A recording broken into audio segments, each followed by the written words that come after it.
ఆంధ్ర ప్రాంతంలో సంక్రాంతి మకర సంక్రాంతి చేసుకుంటాం.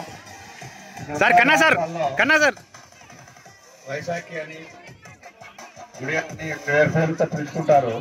పూర్తిగా ఇది ఒక మత సంబంధమైనటువంటి కార్యక్రమం అయితే ఎంత మాత్రం కాదు. ఇది పూర్తిగా భారతదేశం వ్యవసాయ ఆధారిత దేశం. భారతదేశంలో ఎక్కువ మంది వ్యవసాయం మీద ఆధారపడి జీవిస్తారు కాబట్టి పంటలు చేతికి వచ్చే సమయం పశుపక్షాదుల్ని అందరినీ గ్రామాల్లో ఉండేటటువంటి వివిధ ఉత్సవాన్ని అందరినీ కూడా ఆదరించి ఆనంద ఉత్సవాలతోటి జరుపుకునేటువంటి ఒక భారీ పండుగ 4-5 రోజుల పాటు మనం జరుపుకుంటాం.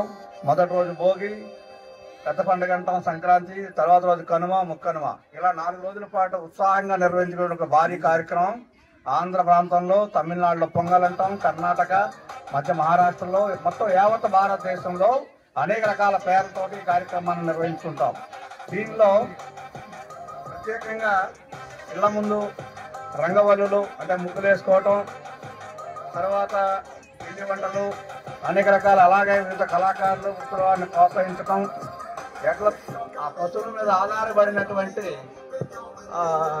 గంగిరెద్దుల వారిని, అలాగే బుడబుక్కల వారిని, అలాగే అనేక రకాల వివిధ వృత్తుల వారిని గ్రామీణ ప్రాంతాల్లో ఉన్నటువంటి అందరినీ కూడా ఆదరించి చక్కగా అందరూ సమాజంలో ఉన్నటువంటి వివిధ వృత్తుల వారు, వివిధ కులాల వారు అందరూ కలిసి చేస్తున్నటువంటి ఒక బ్రహ్మాండమైనటువంటి పండుగ.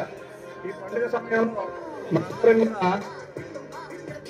రాను ఏమైందంటే పండుగ ఉత్సాహాన్ని జరుపుకోవాల్సి పోయి వివిధ రకాలైనటువంటి చేతి వృత్తుల వారిని అందరినీ ప్రోత్సహించి చేయాల్సిన దగ్గర నుంచి జూదం వైపు పరిణమిస్తుంది.